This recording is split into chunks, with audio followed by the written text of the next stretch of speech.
I'm Weston. I love talking about the Astros, and today I'm recapping Game 23 of the regular season. Astros over the Rockies, and another close, nail-biting win. Another 2-1 win. Yeah, Astros walk it off for the second time in 3 days, I believe. Yeah.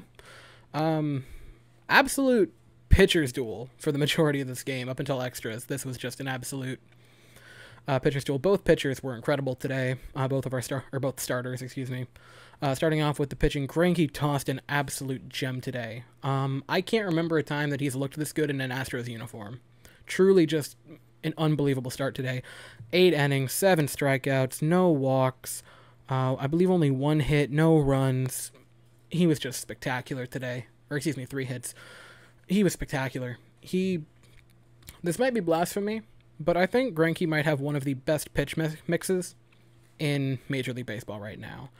His fastball and changeup are they're only 1 mile an hour different averaged out, which, not knowing if a pitch is going to come straight or break off at the last second, and you can't tell from anything, not even the different velocity, that is incredible.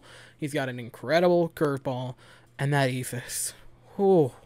Being able to drop 65 every once in a while, that is he might have one of the best pitch mixes in Major League Baseball right now, and especially with a 65 mile an hour eephus curve to strike the last batter out of the day that he faced. Greinke he didn't get the win, and it is a real shame because boy oh boy did Zach Greinke look incredible today. Just an absolute gem by him. I can't praise it enough.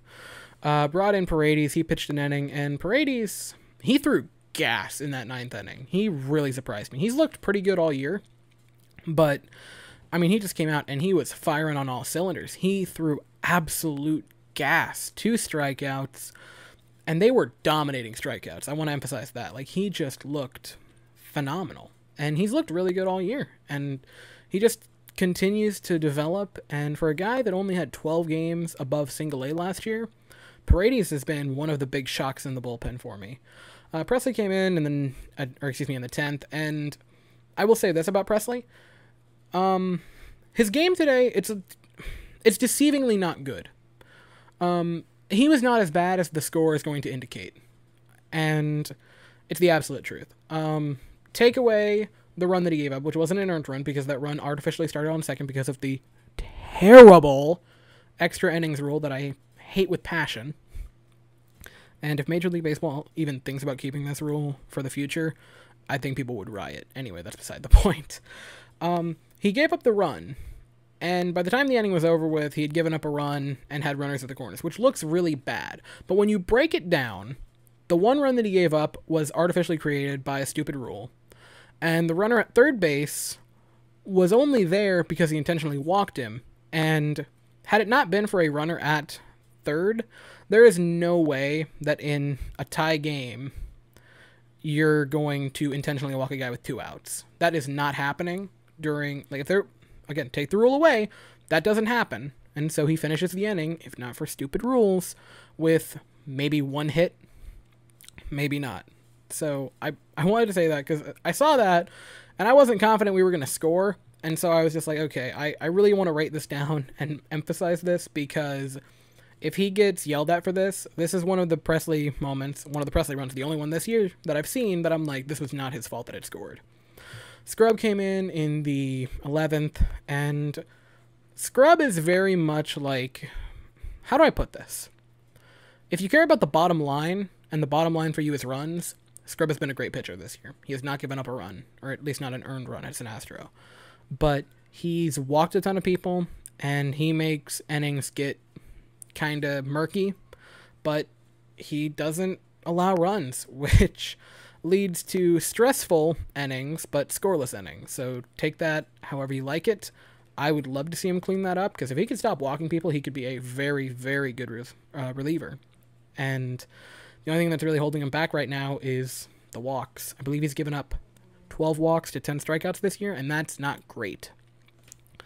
The offense today was pretty much non-existent. I know we won, but gonna be honest, it was kind of a shame that we had to go into extra innings because Greinke threw a gem, and the fact that we couldn't score for him was kind of disappointing. In extras, Yuli moved Alex over to third, and I will say this, I know it's nitpicking, especially because we won. I don't know why Gary Pettis didn't send Bregman in the 10th. I totally would have, but it's nitpicking at this point.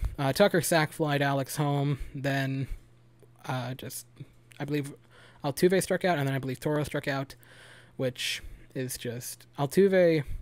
I will say this, and before you immediately jump on me and go like, well, Weston, that sounds stupid. Of course it would. If Altuve can have a 3-hit game or a 4-hit game, I think he's back.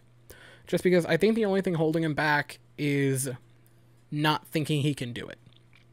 Because while I don't believe in jinxes, I do believe in self-fulfilling prophecies. And if Bregman, excuse me. And if Altuve continues to think I'm not going to get hits, I don't think he's going to. And if he can break this out, if he can have a breakout game, we're going to Colorado. That is an offensive paradise. If Altuve can have a couple of hits the next couple days, I think we could see him start to come out of this. I really have to believe that. Because every time he walks up to the plate, it just looks like he's trying to swing for the fences. And that any coach at any level of the sport, pee-wee, high school, college, minor leagues, or professionals, if you go up to the plate and you are focused on hitting a home run, you're going to strike out. And that's just the way it is. In the 11th, we made a mind-numbing decision, which was, and again, I'm going to nitpick because it's what I like to do. We led off with Correa, and I do not understand why you would lead off with Correa. Maldonado has been swinging really well, and the winning run was on second. That wasn't the tying run. So I don't understand why you didn't wait and let Maldonado take a swing. He's been really good this season, and I just, especially with in RBI situations, I don't know why they did not have Maldonado swing. And they brought Correa up, and he intentionally walked. Big shock. Which, I don't know. It didn't end up mattering because we would walk it off in that inning. But I didn't like that. Stubbs bunted. Stubbs. He bunted Toro and Straw over, which Stubbs almost beat out that throw. I want to point that out. That was a bunt that they immediately smothered, and he almost beat it out. I want Stubbs to get more playing time, and I'm going to pound the table until he does, dang it. I'm going to keep saying that. And to conclude the game, Straw had a walk-off single in a 5-man infield somehow, and I'm going to be real honest. When they initially said they were going to intentionally walk Straw, my immediate thought was, wow, that's... Straw, if you're watching this, I'm sorry, and I know you're probably not, but I'm going to say it anyway. I saw that, intentionally walking Straw, and my first thought was, really? You're going to intentionally walk Straw, who can't hit that well at all, and bring up Reddick with the bases loaded? I know that you'd have the double play there, but Straw's really fast. Like, that just doesn't seem like a good idea. And then Straw ended up hitting, and he just snuck it right between the infielders, which was very hard because, again, a 5-man infield, and he just got it through. Straw had a really clutch hit today. And again, if Straw can stop popping up, which I feel he does almost too much, if he can start hitting it on the ground and just getting contact, he could... I'm not saying he's going to be anything close to this. I want to emphasize that, so don't jump down my throat when I say this. But if he could start hitting it on the ground more and just getting it to infielders with his speed, he could sort of be like an Ichiro Suzuki. And I just would really like Straw to try to hit more for just pure contact and try to hustle down the line. Before I move on and say, or wrap it up, I did want to say Bregman had quite a few nice flashes of leather and just nice throws on the move. I feel like whenever Bregman and Arenado are on the field together, because we had this last year, Bregman brings his A game for defense, which Bregman, as good of an offensive hitter as he was last year, I feel like people almost forgot that he was incredible defensively, and he showed it today. Him and Arenado both flashed the leather and looked really good defensively today. I mean, granted, Arenado looking good defensively is not shocking at all, but Bregman looked really good today, and I did want to point that out. Anyway, Framber Valdez gets the start tomorrow. Thank you very much for watching. I hope you have an absolutely great day, and go Stros.